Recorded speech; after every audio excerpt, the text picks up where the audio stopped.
Boa noite, nossos amigos e companheiros de estudos do Espiritismo. Hoje voltamos a apresentar o programa Encontro com o Espiritismo, que é uma produção da Associação Espírita Adolfo Bezerra de Menezes, aqui da cidade de Limoeiro, Pernambuco. Hoje, com o nosso programa, consultamos o nosso e-mail e verificamos algumas perguntas de pessoas interessadas nos estudos do Espiritismo. E a primeira pergunta que ela nos faz é: Jesus foi um Deus ou um homem? Esta é a pergunta desse cidadão. Jesus, o Cristo de Deus, foi um Deus ou um homem? Jesus nem foi Deus e nem tampouco foi homem. E nem foi o Espírito Santo. Em nenhum lugar do Evangelho, Jesus declara ter sido ou ser Deus. Ele sempre declara que é Filho de Deus. Eu vim do Pai, volto para o Pai. A doutrina que eu trouxe é do Pai, não é minha, é do meu Pai. Em muitas ocasiões do Evangelho, Jesus sempre se coloca como Filho de Deus e não como o próprio Deus. Essa teoria de que Jesus era ao mesmo tempo Deus encarnado e ao mesmo tempo Espírito Santo é a Trindade ou a Santíssima Trindade da religião. Mas, na verdade, Jesus não foi Deus, não se declarou Deus, nem tampouco foi homem e nem foi o Espírito Santo, conforme o que nós constatamos na consulta ao Evangelho. E se não me falha a memória, há mais de 45 afirmativas do próprio Cristo de que ele não é Deus, ele é o Pai. Se ele não é Deus, então ele é nosso irmão, filho mais velho, não é? Porque ele atingiu já a condição de um arcanjo, um anjo. Mas essa condição de um arcanjo não foi um privilégio de Deus que o doou, essa condição de ser um anjo ou um arcanjo. Foi uma conquista do próprio Cristo, porque os espíritos são criados por Deus simples e ignorantes, e Deus coloca em cada espírito o livre-arbítrio e a semente de um anjo a ser conquistado, de maneira que Jesus conquistou ele próprio através de várias, diversas reencarnações, como nós, em mundos, em planetas, em galáxias que talvez nem existam mais, e para poder então ele atingir essa condição de um arcanjo e pertencer ao ministério divino. Jesus pertence ao ministério celestial, mas ele próprio se declara Filho de Deus e não o próprio Deus. E para ser anjo, na visão do Espiritismo, é preciso a conquista, uma conquista pessoal, individual. Não é uma doação de Deus. Deus deu todos os direitos a todos os seus filhos, para que seus filhos conquistem, através das sucessivas reencarnações carregando cada um a sua cruz. Quer dizer, cruz simbolicamente falando, como fala o Evangelho, atravessando, ou seja, carregando a sua cruz, de quê? De dificuldades, de renúncia e de sacrifício de si mesmo.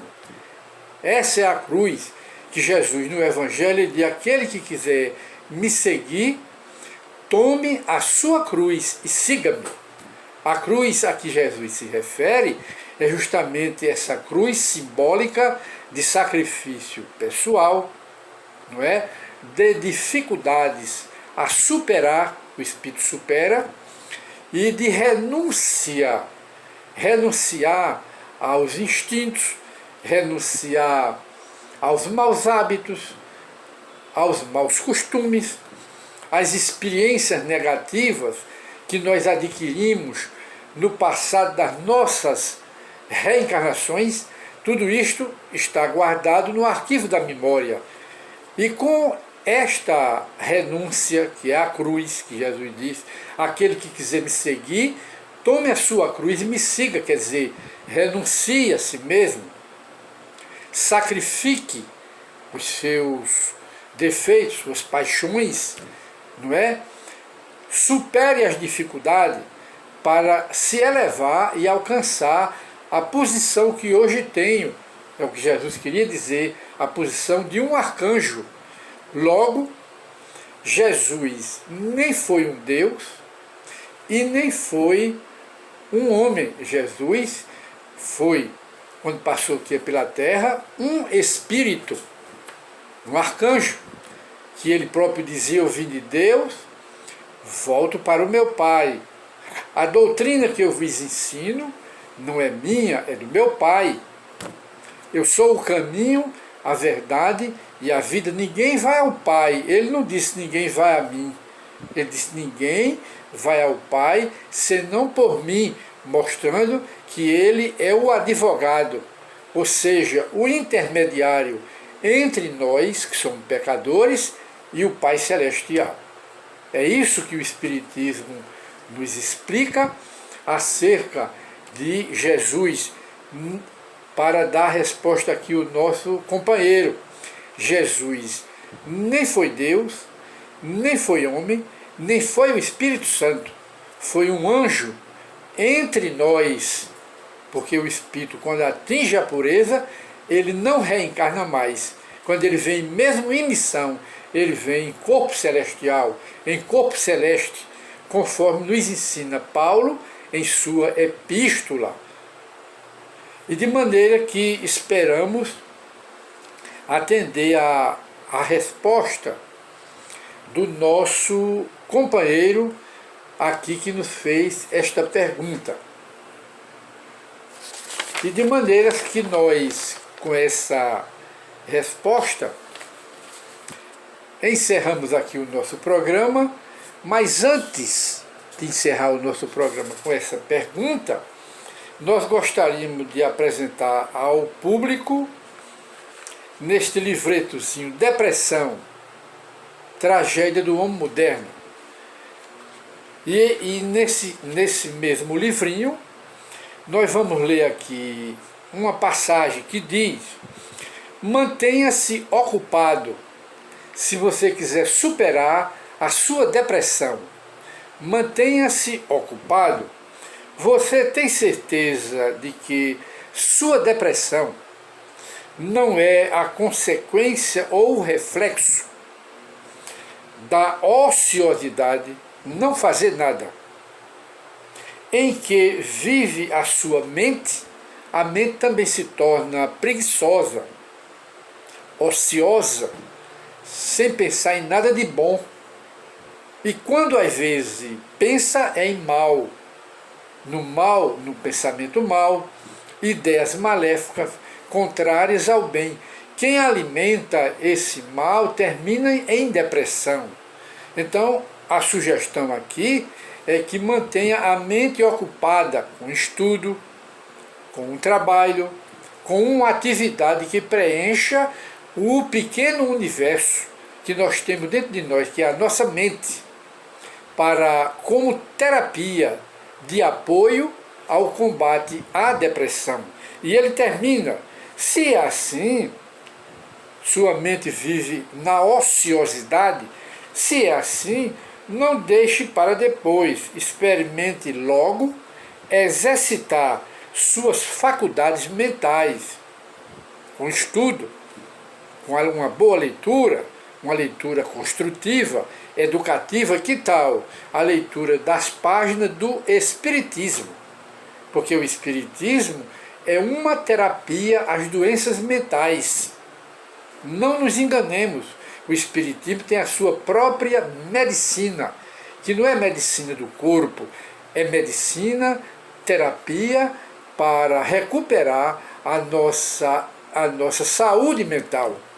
É com o estudo do Evangelho segundo o Espiritismo, é com a leitura das boas obras do Espiritismo. E ele termina: cure a causa da sua doença, que o efeito logo desaparecerá. Você, apesar de aposentado, tem alguma ocupação, porque o aposentado normalmente não quer fazer nada, quase sempre é assim, e começa a alimentar pensamentos negativos e termina encurralado, não é? Debaixo dos grilhões do cativeiro de uma pesada depressão. E a forma de combater a depressão, uma das terapias de apoio é uma boa leitura para preencher a mente de ideias sadias, ideias ideias elevadas, ideias educativas, ideias que levantam o espírito e não baixam o espírito, derrubam o espírito. Não é isso. E só a leitura do Espiritismo, a leitura do Evangelho segundo o Espiritismo, ou uma boa leitura que construa a mente, não é? Pode combater essa depressão. Muita paz para todos e até a nova oportunidade, se Deus assim o permitir.